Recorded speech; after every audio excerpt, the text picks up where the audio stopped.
So, welcome to today's Dharma Talk. Today's Dharma Talk, I think I'll like to talk about focusing on cultivating the heart, cultivating the wholesome, and with a focus on letting go of the unwholesome. So, recently I returned from a 7-week trip to Thailand, and I spent some of that time with my son's family, which was fantastic. We spent a time in a resort, which was great, a week in a resort, and also just hung out in the ocean and went swimming and snorkeling and so on. And I also spent a week with him there, and also spent some time with my ex-wife's brothers. My ex-wife is Thai, and I still have very warm relationships with that whole family. And I spent the rest of the time in monasteries. So in all, I listened to a lot of Dharma talks, and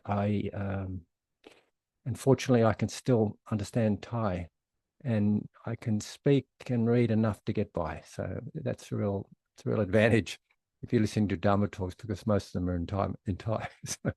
And I managed to visit some a Dharma teacher that I've been listening to for a couple of years, an Englishman who's been a monastic for about 46 years. His name is Achan Jayasaro, and that was really wonderful to listen to his Dharma talk and also have a chat with him, have a couple of conversations with him. And I learned a lot of things. But first of all, I just want to talk about the preparation to going to Thailand, because I remember planning to go ahead, and there was some trepidation and anxiety, a little bit anyway. And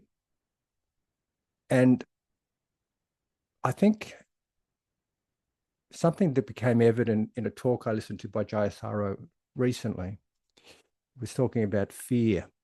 And fear, of course, is a natural human response to danger. It's part of the fight or flight response. It's almost like an innate response. We naturally have fear, and it helps us survive, basically. And in many respects, fear could be considered as the first noble truth. Like it's the outcome of things coming together, and we just have fear and it's suffering. So we could think about it as the first noble truth. However, it is also there's the arising of fear, and there's what we feed into it. So when we consider a fear as, say, anxiety, say, the fear related to worry and anticipation or something like that, it could become like the second truth, the causes of suffering. So, keeping that in mind, I had some trepidation going to Thailand, because even though I've been back, probably several times throughout the last 45 years, I lived there once. I lived there as a monk in northeast Thailand, mostly in northeast Thailand, and that was in the late 70s. Yeah, 2 years, almost 2 years. And though that time was fantastic, it was really liberating, it was also one of a lot of dukkha, a lot of suffering for me. I mean, I had malaria. I got malaria in southern Thailand, and then it manifested in northeast Thailand. And I also got hepatitis A, and I didn't know English, I didn't know Thai very well, and I was living alone with it as a solo foreign person in a monastery. And there was a lot of difficulties. I mean, it was a lot of discomfort. I remember sitting on the floors, and sometimes we'd sit for all night, do all night sits, meaning on the full moon at night, we'd sit all night. And you didn't have chairs in those days, and I didn't even have a cushion. You just sit on the floor all night. And I have a sore back. I've got a funny thing in my back, but I remember a lot of pain and discomfort. It was really hot. So yeah, look, I had some trepidation. It's like my memory of Thailand is very much of 50 years ago, in the late 70s. Thailand's changed a lot since then, but in preparations to go to Thailand, I noticed this fear arising. And probably the greatest thing we're frightened of is death. Other things we're frightened of, pretty general, most people, are illness and aging. Like we have a kind of a fear of that. And of course, that fear of these experiences, they're inevitable experiences. We're inevitably going to die, for example. We're inevitably going to get ill because we've got a body. And if we're lucky, we age. So it was interesting reflecting on this because I became a little bit neurotic. I went and got inoculations, immunizations for all sorts of things, including what's that virus? Can't remember. I can't remember the virus. So it's one rare virus that you could possibly get in Thailand. And I took the lots of mosquito repellent because I was afraid of dengue fever. I know there's dengue fever in Thailand. When I spoke to someone in Malaysia before I was going, he said, "Oh, make sure you take mosquito repellent. There's lots of dengue fever, and especially southern Thailand." And I, checked out where the malaria was, and there's not much malaria these days, but there's still some.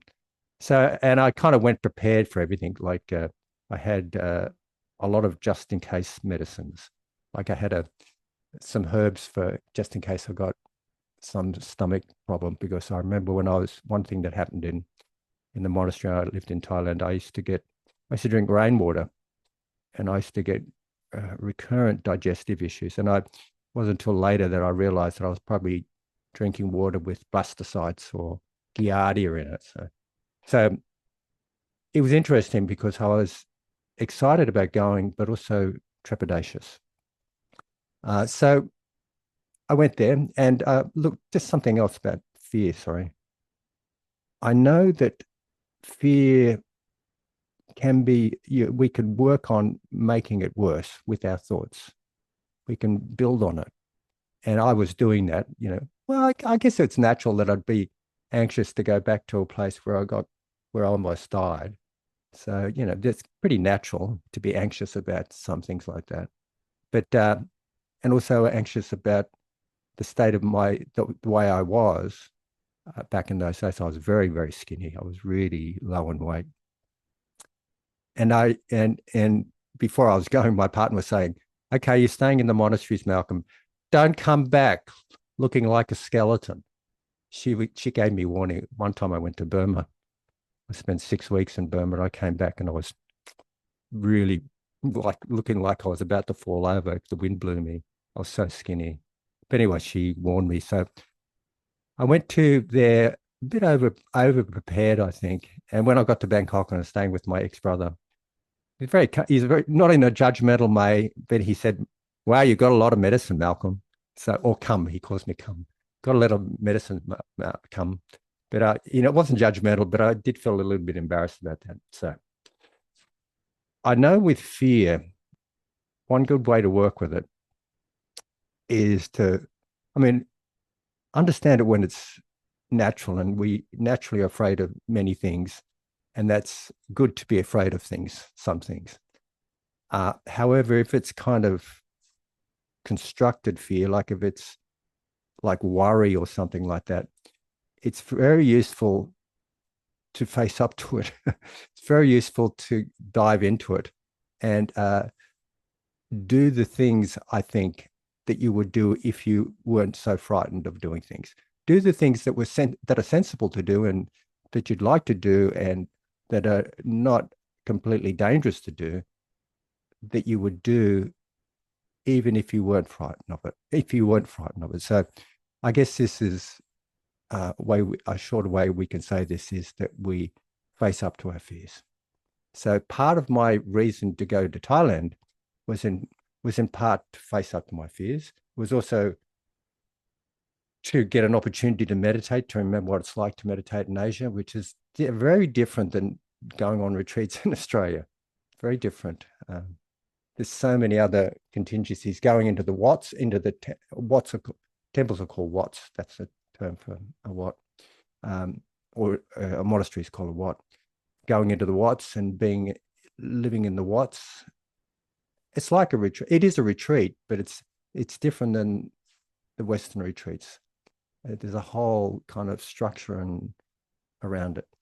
And another reason I wanted to go back there was in part to kind of process why I disrobed all those years ago. I mean, the monastic life is the kind of the life of living a life like that, living a life of renunciation is the ideal life to wake up. And why did I disrobe? Why did I do that? And when I did disrobe, I was a little bit, some people could say I was a little bit mad. Maybe I was, maybe I wasn't, I'm not sure. But there was a lot of things that were happening around that time. That was like 45 years ago. And I kind of wanted to process that a little bit. So I went back to Thailand and I decided to go to a few monasteries. First of all, I listened to Achan Jaya Saro. He doesn't live in a Wat. He lives in a kind of a hermitage. I found my way to his hermitage and I went in for the bi-monthly, like every 2 weeks, sorry, not bi-monthly, but yes, it is. That's called bi-monthly. Every 2 weeks he has a Dharma talk and there's probably about 100 people go and listen to his Dharma talks and you have an opportunity to go up and have a chat with him. So I listened to a couple of Dharma talks there. Very good. I learned some really good things. First Dharma talk we talked about, he gave was about processing difficult experiences, like states of mind. We could call them emotions if you want. And I did ask him the question. I said, is there any wholesomeness in anger? Can you ever have wholesome anger? And, I believe that anger is a natural response and then we can feed into our anger without thinking about it. But there's an initial response with anger and fear. The fear is the same. Like there's an initial response that is human. It's almost like an innate response, but what we add to it makes it worse or makes it dangerous or makes it like problematic. And I mean, he basically agreed with Venerable Analayo on this discussion. He said there's no such thing as wholesome anger. But he did say, oh, but there were some occasions when the Buddha was, he was challenged, he was invited to marry someone, and there was the look on his face like utter kind of rejection, like somebody wanted to marry him or something like that. And he said that it said that the Buddha displayed this facial expression of kind of not quite disgust, but revulsion or something like that, to go into that central realm. And so he was open, but he was basically pretty adamant. So I learned some things with him. And he gave a really great Dharma talk on addictions to social media. Really, really good. And basically he said, we say that social media and getting engaged in social media, like our obsessions with it, is all free. But he says, no, it's not free. We lose time. We lose valuable time. And we get addicted to it. And I noticed that I've got into a bit of scrolling in the last couple of months. It's really like it sucks you in so terribly. But anyway, so I learned some good lessons from that. I went to a monastery led by Luang Por Ganha. And Luang Por Ganha is the nephew of Luang Por Cha. And he was really cool. He was so beautiful. This monastery had about, I don't know, maybe about 70 monastics, hundreds of people, and it was a big ordeal. It was quite busy monastery, and yet it was really lovely to be there nonetheless. And there was an opportunity to go and talk to Luang Por Ganha. Luang Por means respectful grandfather, by the way, or venerable grandfather. So it'd be an opportunity to go up and talk to him. And he was probably well into his 80s, I'd say. But it was wonderful to go and talk to him. And, he was told that I could speak Thai, so he had a few chats with me. And but in the lesson that I learned from him was to be happy. Be happy. He's always saying, be happy, be happy. And also the lesson I learned was to let go. I mean, that's his theme. Just let go completely. And to my delight, that monastery, you'd wake at 3 a.m. in the morning and you go down and chant and meditate. And there'd be chanting and meditation in the evening as well, up until 9 o'clock and sometimes later, like 10 o'clock, 11 o'clock, depending on what's going on. But one of the chants, which was really, to my delight, they chanted the Anapanasati Sutta. They would chant it in Pali, and then there'd be a line in Thai, which I could read, which was really lovely. So I get what they were saying, and you could see that there's, with the Anapanasati practice, as you know, it's a blending of serenity and insight practices. And right at the beginning, in the second tetrad, there's an emphasis on breathing in joy, breathing out joy, breathing in happiness, breathing out happiness. So it was really lovely to see this whole sense of happiness. And there was he had so much joy, and it was almost infectious. Just to be around him was really light. So another monastery I went to was called Wat Ratanawan. And that was only 3 kilometers away from Luang Por Ganha's monastery. And it was quite a way to get. It's quite hard to get there, and it was right on the edge of a Khao Yai National Park. Khao Yai National Park is a big mountain. It's a national park, and have wild elephants. I think, and I read later that I thought all the tigers had become extinct, but I read later there's a project where they're trying to support the tigers in that jungle, in that forest. So a beautiful temple. Only had 10 monastics there, and the abbot is led by someone called, his name is Luang Por Nayadamo, or Venerable Nayadamo, and he's an Australian-born abbot. He's an Australian-born monastic. He's been a monastic for about 46 years, and I didn't know it before I went there. But so I wrote letters to ask to go if I could stay and so on. And when I got there, I realized that I actually knew him from when I was a monk. We met and talked in Bangkok while I was a monk. He was a layperson, and it was really lovely conversations we had back then, about 46 years ago. Anyway, it was we had some really great conversations. He gave some really great Dharma talks. He'd give a Dharma talk in Thai and in English, because there was a number of non-Thai speaking people staying there. There was a couple of foreign monks, as well as what we'd call anagarikas, or in Thai they call them pakaos, which are people, in this case men, who are taking on 10 precepts, and they're aiming to become a monk. And they take on these 10 precepts. They wear white clothes, and they do that for a year before they ordain. So it's a couple of English-speaking pakaos there. And it was also across the road, there was a whole section for women. So many women would come in for the Dharma talks and come in for chats with Venerable Nyaya Dhammo. So my conversations with him, I had a few private conversations with him, but it was really, really interesting. It was really great. because we went through what happened when I disrobed, and because he knew about it, and it was a bit of a talk of the town because I had disrobed and that I'd married a Thai woman within 2 weeks. I'd only met her. I met her the night before. Oh, I only met her probably about 20 minutes before I decided to disrobe. She gave my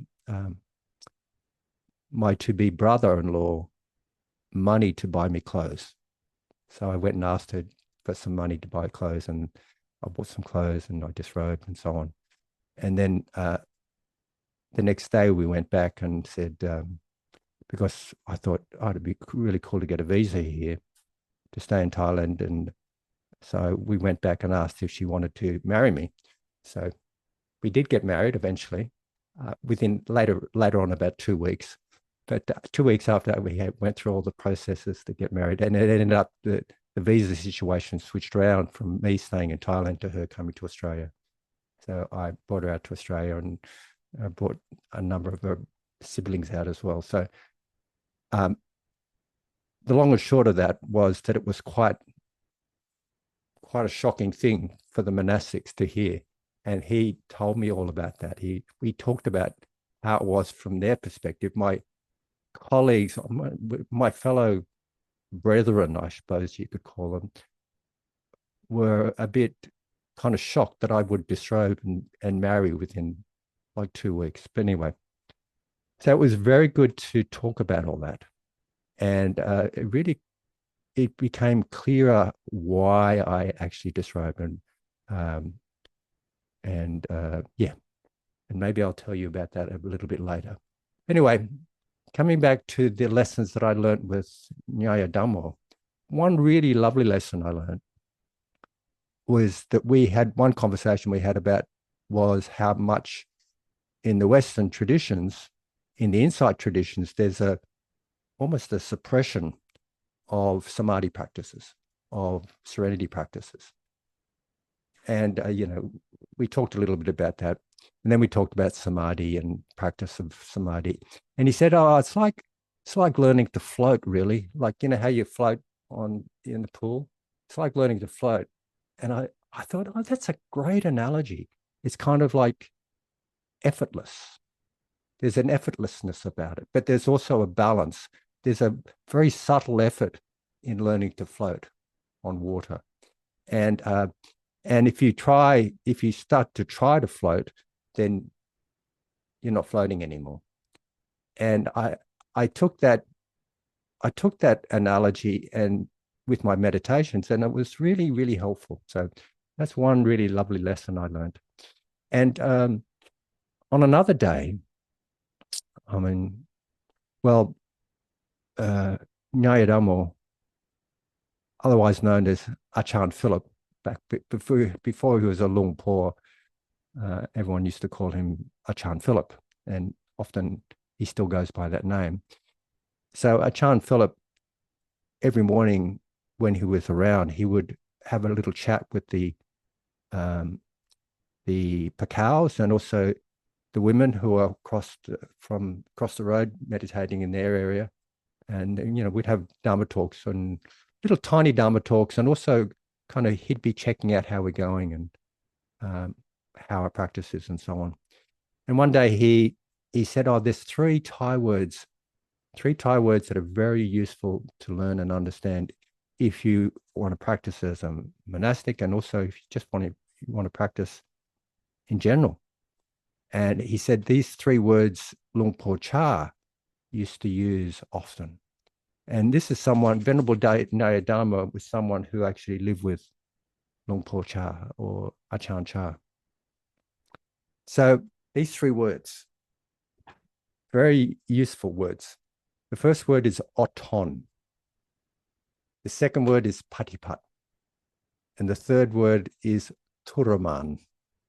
So I'm going to go through and explain the meaning of these words and provide some examples, and also tell us a little story about going to the next temple.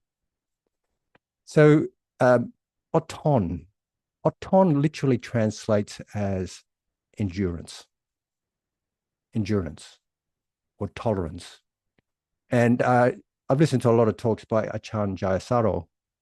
Achan Jayasaro is the English-born monastic that was in Thailand as a monastic, years and years ago. He's quite he's highly respected, and his Thai is fantastic. His Thai is probably better than a Thai person. It's easy to listen to because he speaks really slowly and clearly. And one day he was saying the first word he learned in Thai was oton. And he learned that word because he was listening to a Achan Chah or Lung Po Cha give a Dharma talk, and he kept saying it. He kept saying it over and over again. So he inquired what it was. And it's very important. And I think Achan Chah was saying it over and over again because these new monastics, who are listening to his talk, they had to learn endurance. They had to learn tolerance. And I remember when I was a monk, hours of sitting on the ground, on hard floors, sometimes up all night, meditating, often feeling hungry, and in a really difficult climate. One has to learn to endure. I remember that with experiencing the symptoms of malaria, and also the horrible experiences of hepatitis A. I mean, you do what you need to do, but there's a lot of need to endure. Like, you just have to stay with it. And in staying with it, one learns about the reality of impermanence, that it actually changes. It actually changes. And there's another kind of meaning to oton.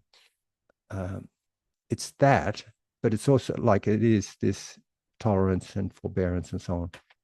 It also is related to the word, a Pali word, khanti, which refers to patience. Patience. And often we think of patience as a kind of forbearance, like an endurance of sticking in there with something quite difficult until it changes. But in a talk I was listening to by another disciple of Achan Chah, this person is Achan Amaro, who's an abbot of a temple in UK. And he's been in robes for about 46 years as well, 47 years. He's around the time when I was a monk. And he talks about the meaning of khanti as not only referring to that kind of endurance, but also to meaning being completely present with experience, so that you're not actually, if you have a difficult, painful experience, you're not striving and longing and wanting for it to change, because you're completely present. You're having a sense of contentment with whatever arises. And that was a really interesting, that gives me a really interesting spin on this word oton. And of course, I'm sure we can all think of, we don't have to be a monastic to realize the benefits of oton. I mean, being parents, for example, how much patience do we need as being a parent? How much patience do we need just doing what we're doing, like being an academic, being doing what we're doing, like living where we live. Our daily activities require a certain level of endurance, ongoingly, certain level of patience. Otherwise, we just get consumed with our frustrations and are consumed with our tendencies to be sucked in by the mental distortions. So that's oton. Patipat. Patipat translates as practice. And in this case, it's not just the formal meditation practice. It's the practice in general. Like, it's all about practice. And I do remember when I lived with Luang Por Ban. Luang Por again means venerable one, or sorry, venerable grandfather. When I used to live with him, he was called Achan Ben. Achan means teacher. And, you know, you talk about the Thai Achans, for example. So when I lived with him, I remember he didn't actually talk much about meditation. He didn't talk about it hardly at all. One time I asked him about it and he just said, oh, just go off and say Bhutto, and you'll get a lot of light, and you know, that's it. I mean, it's kind of like, yeah, it wasn't really full of a lot of instructions, but he talked a lot about the practice. He talked a lot about doing things in the right way. And like, whatever we're doing, we do it in the right way. I remember once we all went for Pindapat, and he decided not to go for Pindapat that day. And so, oh, that's okay. We all went down to the village. Pindapat means going for alms round. We'd go down to the village, which is about 4 kilometers away, I suppose. We walk down, then we walk back. This time, he didn't go. He actually went up to where I was staying. I was staying in a cave, which had a hut, but I used to sleep on a platform in this cave. It was kind of an open cave, big walking path. And because I had a sore back, I sat with my back leaning up against an upright section of a platform. And I probably didn't tidy up very well after that when I'd race off to go to Pindapat. And he called me over and he said, come. And that's what I used to call me as well. Come, you've got to have more respect. He went up and checked it out. And when we came back, he kind of had a bit of a lesson for me. He said, you've got to have more respect with everything you do. With everything you do it perfectly, mindfully, and with utmost respect for the teachings of the Buddha. And then he said, I'll give you an exercise. The exercise is this. Every day, at the end of the day, before you go to bed, you reflect on your activities during that day that's passed and reflect whether you've done them mindfully or not. Whether you've done them with complete presence and respect for the whole of the teachings or not. And that exercise became really fantastic, actually. I'd start doing it and I'd last about 5 minutes. I'd think of a few things that I'd done. And then just got longer and longer and longer. I ended up doing it for about 2 hours at a time, reflecting back on how I washed my bowl, how I went to the toilet, how I cleaned up, the various things we needed to clean up, how I folded the foot wiping cloths, and so on and so forth. And what happened is that when I'd start the day fresh, I would be doing things in a way where I could remember what was my state of mind when I was doing them. I'd take note, oh, what's happening right now? Am I doing this completely in a present way or not? So it became a helpful way of actually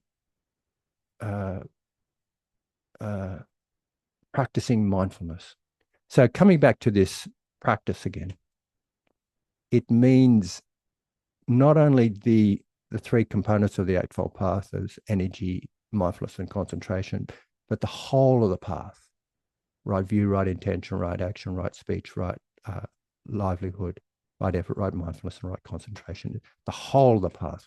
Whatever we do it completely, as if it's the most important thing to do.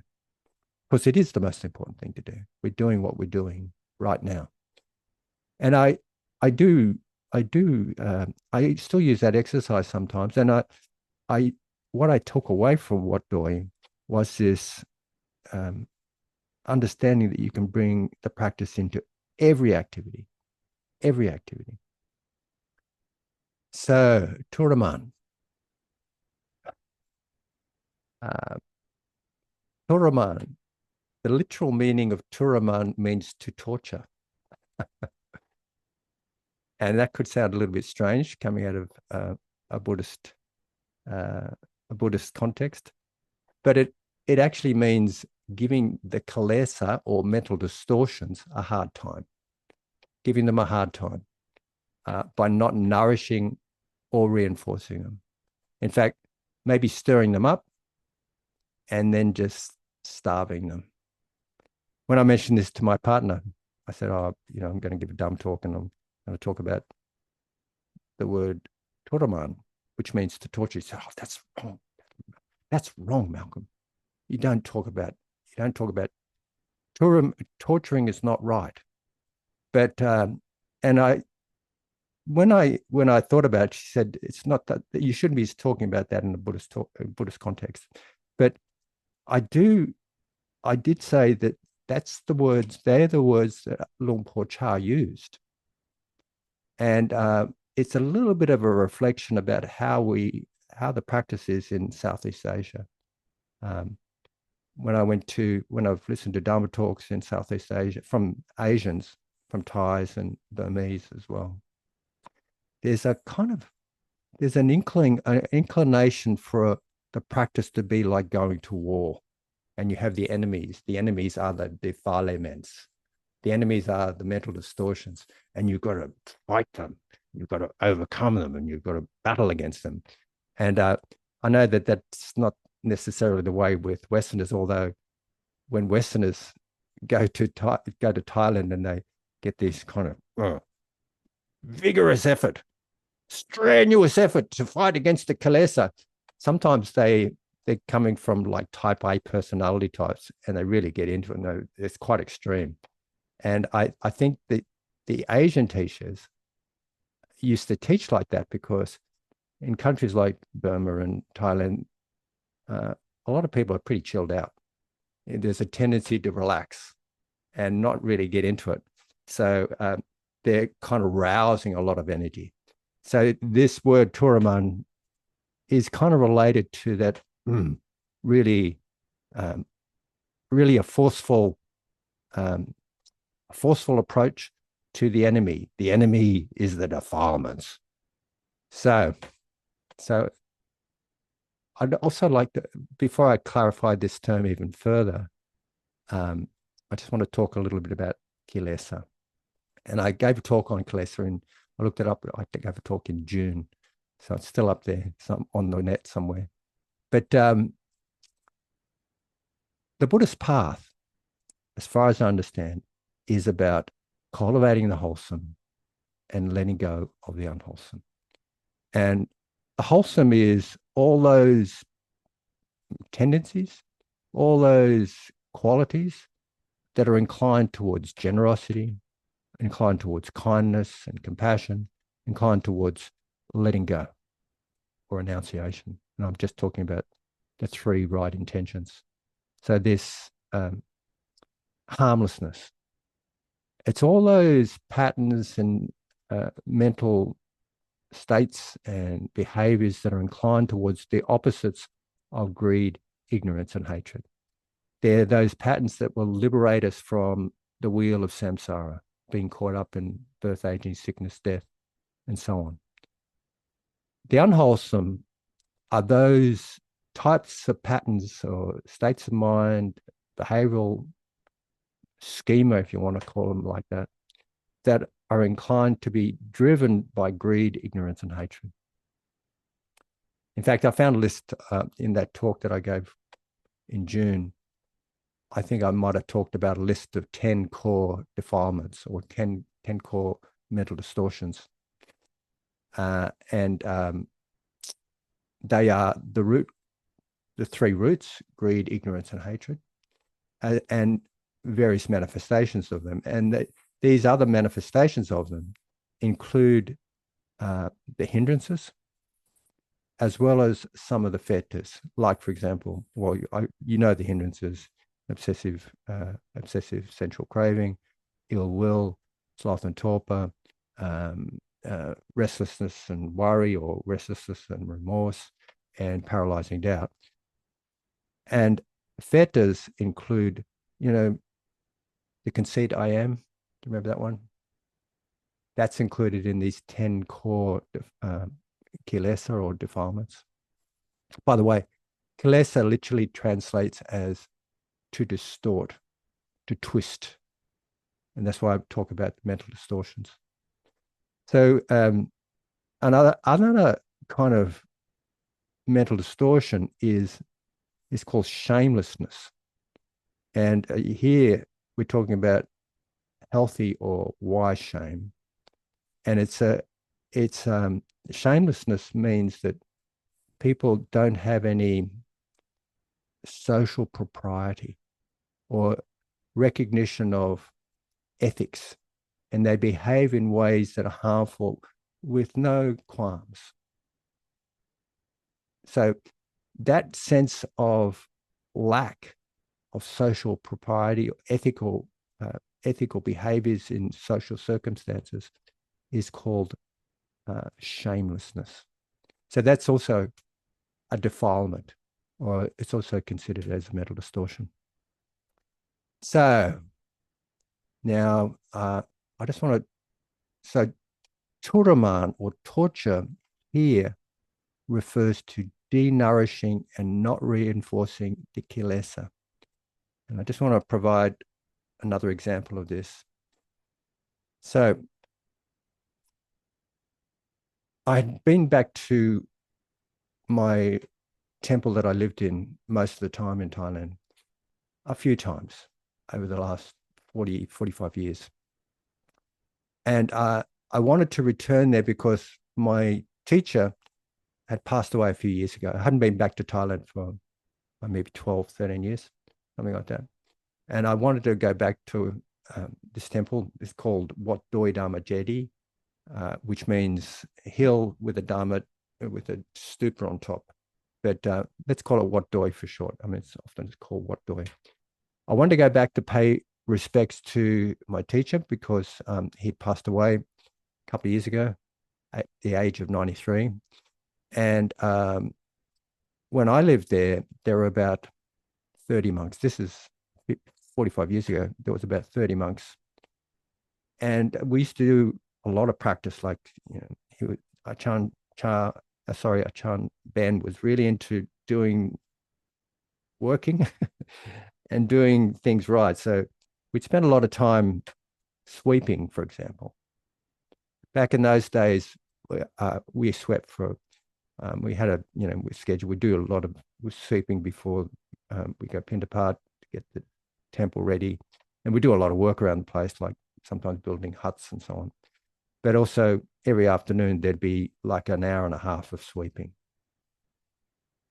And then after the hour and a half, probably from about 3 p.m. on, we'd do sweep for about an hour and a half. And then we'd have some hot, called namron, which is hot water, like a cup of tea or something like that. So when Luang Por became very popular, and just before his death, he had up to 90 monastics living there. But when he died, a couple of years ago, they started to go different places. And I heard news that there were only 6 monastics living there. So I wrote to them and I asked them, I wrote to the abbot there and asked the abbot if I could have permission to come and visit Wat Doi and stay for a bit and do some practice there. And I got the response from an English-speaking monastic there who wrote me an email, and he said, yes, you can come, but as long as you stick by the 8 precepts, which basically means that I eat 1 meal a day. We have 1 meal a day there. And also you stick to the temple practices, and, which includes working. I said, sure, no problem. And when I heard the warning that there was only, when I was told there was only 6 monks, I was warned by another monastic from Wat Ratanawan that I could probably help them sweep up, because there's only 6 months. There's six monks sweeping up all the leaves, which is a pretty big monastery. So I arrived there. About 2 p.m. one day. And before I'd even put my bag down in my room, I just put my bag down somewhere. I picked up a broom because everyone was sweeping, and I started to sweep. And I continued to sweep till about 5:30 p.m. And so, after that, I went to my room, I washed up, and I went back into came down to the main, like the sala, it's called a boat. And there was to be chanting. So we chant from 7 till, I don't know, probably about 8. And then you do some meditation till 9 p.m. and then you go to bed. So, so the normal day at Wat Doi would be up at 3 a.m., go to the meditation hall, you chant, and then you meditate till about 5 a.m. And then you get everything ready to go Pindapat, which includes sweeping, and it includes, getting everything in place, cleaning up, and getting everything ready for the monks eating. And we join in later in the eating, the one meal a day. And so you have your meal, and then there's more chanting, and sometimes, well, there was a Dharma talk every day that I was there. A Dharma talk from this, the Achan that was there. Dharma talk would last probably about an hour. Then you clean up again, you sweep around, you do some more sweeping, then you go back to your hut, maybe, I don't know, 11 o'clock, 10:30 a.m., 10:30 a.m., and you can rest or meditate. And then at 2 o'clock, you can go and have a cup of tea or juice, and then you sweep more. So it's this, I reckon I was sweeping in any one day, I was sweeping between 4 and maybe 7 hours a day. And this is in, because there was a lot to sweep up. It was a lot of big temple. And sweeping is a really great meditation practice. They've got these big brooms, they're really long brooms, and they've got these, I think it's made of bamboo, these little slits all branched out like this. And it's fantastic. It's really great for about an hour. It's like a really wonderful meditation for about an hour, getting really good exercise. I remember when I was a monk, it was I used to walk down to the village, which is about 4 kilometers, almost running down, walking really quickly. And in the afternoon, you get your exercise by doing sweeping. About an hour is okay. After that, it's pretty exhausting. And I remember getting there, after about 2 hours at a time or 3 hours at a time, I go, oh God, what am I doing here? I've come all the way, put all this effort in to come to Thailand. I'm here sweeping. And you sweep these leaves and you come back the next day, they're there again. When I was first there, it was just a big lot of rocks, but there's a lot of trees there now. So they sweep back. And even if it's a windy day, you're sweeping and then the leaves blow back anyway. And I had a few kind of mental complaints coming up in my mind. Why bother doing this? So I'd talk to myself and say, Malcolm, it's the practices. And you agreed to do this. You agreed that this in the contract of coming here. He said you could stay as long as you participate in the practice. So I stuck to that. But I'd still have these thoughts like, oh, I'm exhausted. I need a rest. I'm old. I'm nearly 70.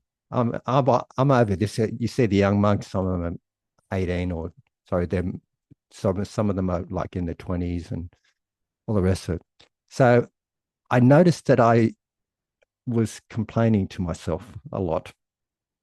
But and I was much slower than the other monks. They're really into it. When you could see them, often I was alone in this big expanse of space, just sweeping. And I'd be thinking, oh, maybe I really like a cool drink. I really like a cool drink. Maybe I need a Barocca, like a vitamin B or something like that. Of course, there's no Baroccas there. Or maybe I'm so exhausted that maybe I'll die here. All these thoughts would come up. And I just kind of remind myself, Malcolm, you made the agreement. You're here doing what you're doing. And also, I started to become very present with the sweep. when I could become present, the complaining thoughts would cease. And when I could become present, there was no more this thought, oh, I'm exhausted. I'm completely exhausted. I can hardly lift my arms. All that would disappear and there'd be just sweeping, just this. And no me exhausted, no me going to die any moment, just sweeping. So I realized the reality of Turamaning, like Turamaning, that's not a word, torturing the Kalesa. And I could see what Luang Por Ben used to talk about this, but also Luang Por Cha used to talk about this. This is one way to release the mental distortions. So, look, I stayed at Wat Doi for about 5 days. And one of those nights, and we usually sit till 9 o'clock or something like that, meditate till 9 o'clock, and then up at 3. Actually, by the time you get to bed, you're probably going to bed about 10 o'clock. So, and then you're waking up at 2:30 to get ready to go down to meditate at 3. And also, there was one night where we were commemorating the death of the king's mother, and that was we meditated for 5 hours there, and I managed to take a chair in a plastic chair that wasn't going to hurt the floor, and I also managed to roll up one of my hoodie. I had a hoodie there, a cloth hoodie, and I rolled it up, put it at the back of the chair so it was supporting my back, and I'd be sitting there. It was sit for about 3 or 4 hours, I suppose. And I think I moved a couple of times. Yes, I moved a couple of times. I got one time I got up and went to the loo and came back. And as I was leaving, I went to say goodbye to the Achan, who was, I don't know, probably in his 50s, I suppose. I'm much younger than me, but the current Achan there is probably quite young. And I noticed his Dharma talks were very rousing and enthusiastic. Anyway, he just said to me, I know you've got a sore back. I know you've got a sore back. And I said, yeah. I've got a crooked back, and he said, and I know you shift around a lot. Oh yeah, I do. It's pretty uncomfortable, sort of sitting there. And he said, you don't have to do anything. It'll just change by itself. I said, yeah. It'll change nature. Let nature change it. It changes by nature. And this is the teachings of Luang Por Ben. This is, you just stay there and look at it, watch it change. Now, there's various pathways to meditation. And you've often heard me talk about the differences between serenity and insight. Sometimes the path of serenity, or often the path of serenity, encourages spiritual pleasure, joy, happiness, and so on. And I've noticed with the path of insight, it doesn't necessarily do that. It might encourage some joy, like joy is a factor of awakening, but generally it inclines you towards recognizing dukkha. And we know that dukkha is the first noble truth, and the task of waking up is, first of all, understanding this first noble truth, the reality of dukkha.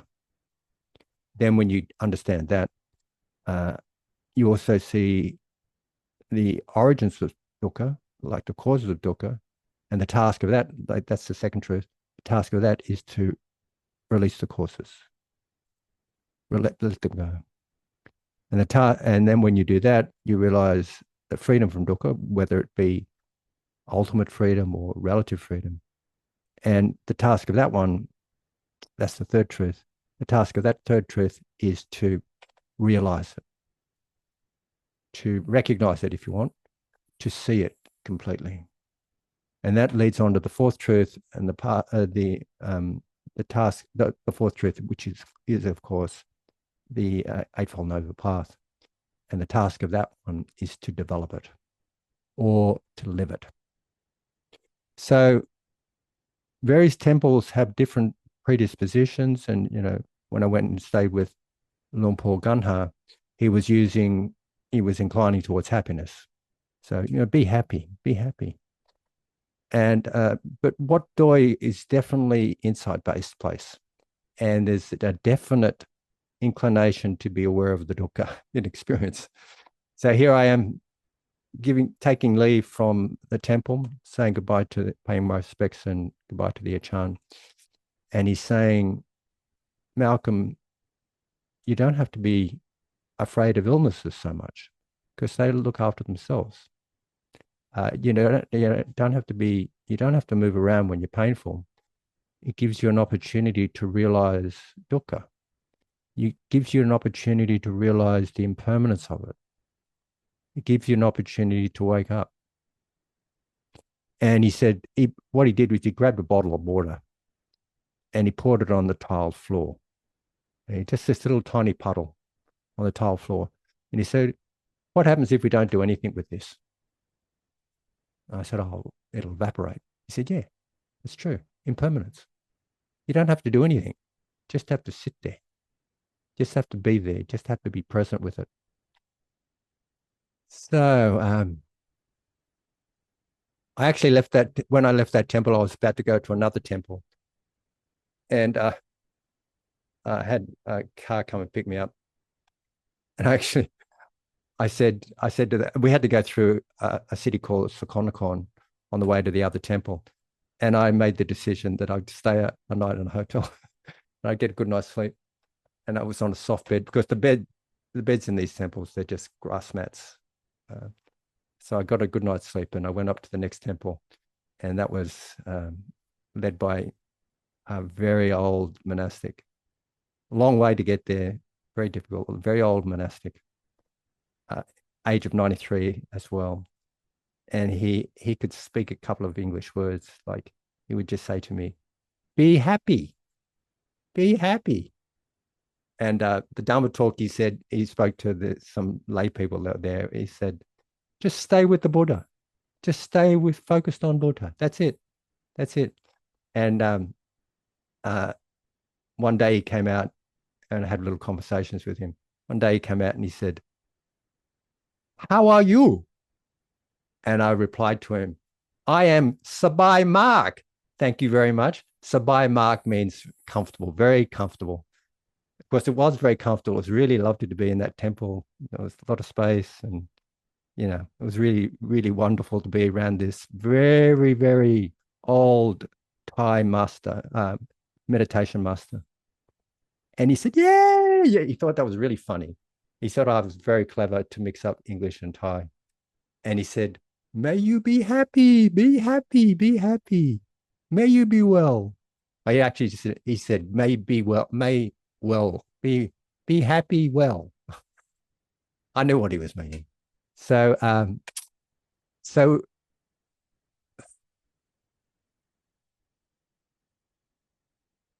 when we can open up to the nature of things, when we can let go of our mental defilements, overcome our fears to some degree. And by the way, I did get sick. Some way or other, I managed to drink. I was very cautious about drinking sanitized water. I didn't want to drink rainwater, but I misunderstood a bottle that was given to me one time.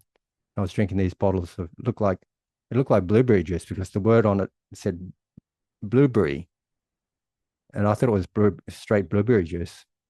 And a couple of days later, I realized it wasn't blueberry juice. It was cordial mixed with rainwater. And I did get sick for a bit. And but the benefits of that was that I managed to come face to face with my fears again about getting sick.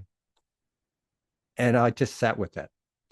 And lo and behold, the illness changed. And of course, according to nature, and I felt a lot better. So I guess the moral of the story is that if we can tune into nature, if we can put aside our defilements, which keep us separate from nature, keep us trapped in a sense of I, mine, and myself, that's separate and somehow frightened to face up to the realities of life. When we can actually just tune into the realities of life and let go of the defilements or let go of the mental distortions, we can actually experience happiness, security, peace, and freedom, whether it's relative or absolute. So thanks very much for your attention, and let's have a few moments of quiet.